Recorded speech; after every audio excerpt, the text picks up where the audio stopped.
scolaire, donc c'est quelque chose de très important. C'est un dispositif qui existe dans d'autres communes, évidemment, hein, c'est pas qui a inventé ce truc-là. Ce que je pourrais regretter, moi, c'est en comparaison avec les communes du secteur qui ont ce genre de dispositif, c'est que souvent c'est gratuit. Le choix a été fait en facturation, c'est un choix. Et j'aimerais savoir par rapport à l'éveil sportif qui était fait auparavant avec l'OMS, j'ai pas trouvé d'informations, savoir si c'était payant déjà à l'époque, et en termes d'activité comparative, on peut l'avoir s'il vous plaît. Alors, effectivement, l'éveil sportif qui était géré par l'OMS était payant. Hein. Il n'y avait pas de gratuité. Les tarifs que nous avons décidé d'appliquer, en fait, sont très similaires à ce qui était pratiqué au niveau de l'éveil sportif. Donc je me permets quand même, vis-à-vis de cette gratuité que vous appelez de vos voeux, vous rappeler que là, on a quand même l'intégration de cette école sportive au niveau d'étape. Et donc là, on parle bien de la globalité des enfants scolarisés en primaire. Et là, c'est gratuit. Donc on a un vrai éveil sportif là, qui est proposé à l'ensemble de nos enfants sur la commune. Au niveau des activités, c'était votre deuxième question, il y aura donc effectivement une proposition d'activité faite par les éducateurs qui auront pour but, comme je l'ai signalé tout à l'heure,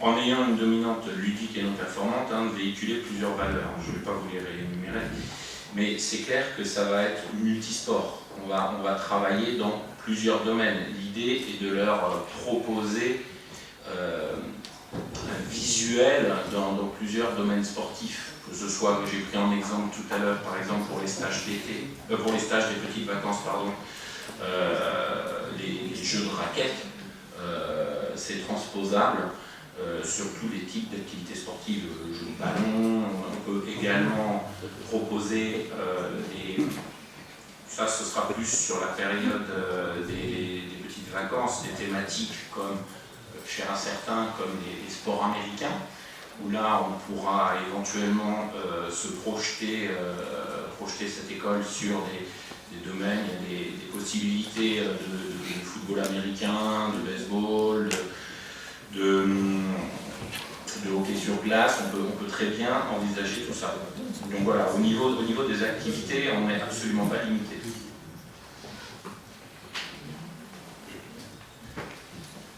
Merci Nana. Y a-t-il d'autres questions?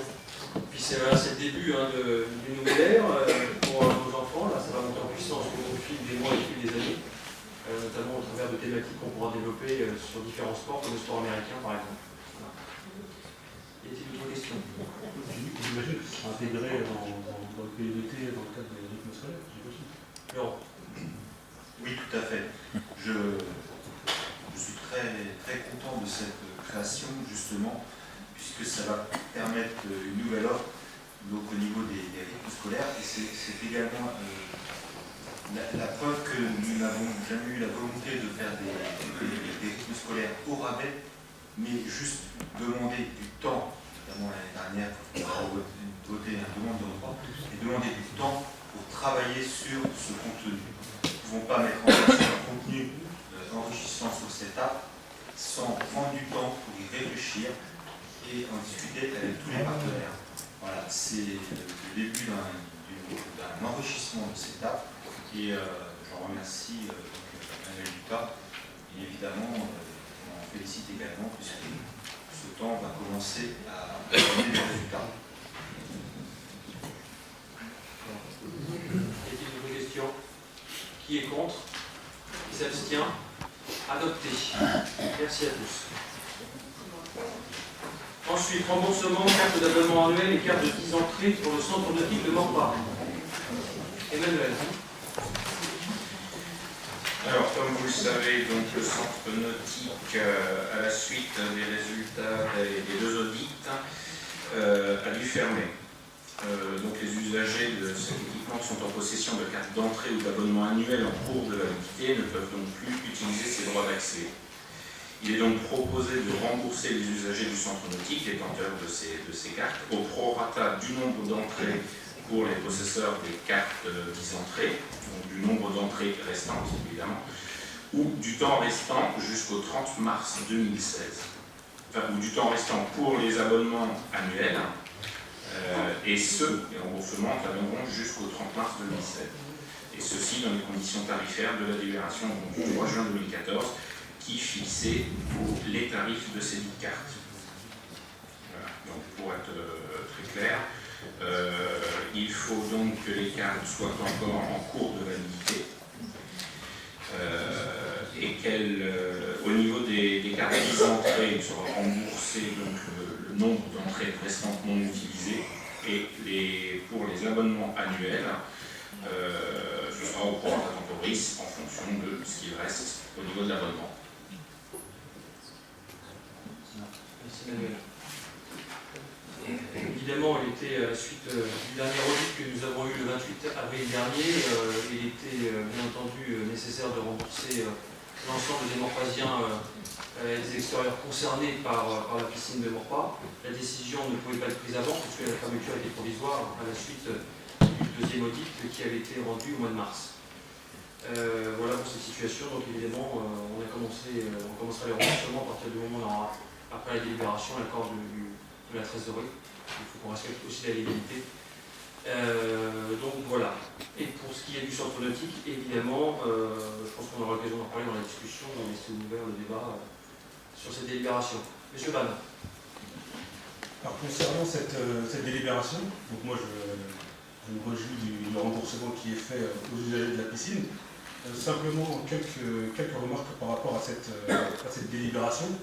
Lorsqu'on parle de remboursement, je sais que c'est pas facile à faire, mais malheureusement il y a une certaine injustice, dans le sens où vous avez des usagers effectivement qui ont des tickets d'entrée par indice, des abonnements, etc. Et vous avez aussi des gens qui pratiquent des activités dans le centre nautique, qui ont pris un abonnement auprès d'associations. Je pense par exemple au bébé nageur, qui est un abonnement que j'ai pu, pour les gens que j'ai rencontrés, qui se mesure environ 400 € à l'année, il me semble. Et vous avez aussi des gens, par exemple, je pense à ceux qui font de l'aquagym, qui ont aussi se sont abonnés pour une année complète, et qui, pour le coup, ne rentrent pas sur le critère de remboursement. Et ce sont des coûts qui sont beaucoup plus importants que ceux qui sont présentés ici. Et lorsqu'on parle des bébés nageurs, quelquefois vous avez des familles où vous n'avez pas qu'un seul bébé, vous en avez 2, vous en avez 3, donc ça coûte de l'argent. Un autre élément qui est très important et dont on ne parle pas suffisamment, ce sont les employés de ces associations.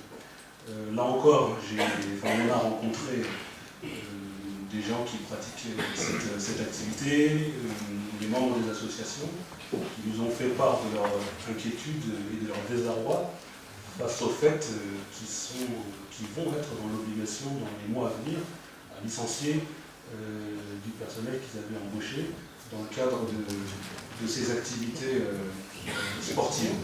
Donc c'est vraiment quelque chose d'assez difficile. Donc le remboursement et finalement la prise en compte de la fermeture de la piscine, la réflexion, si on veut qu'elle soit globale, elle va au-delà finalement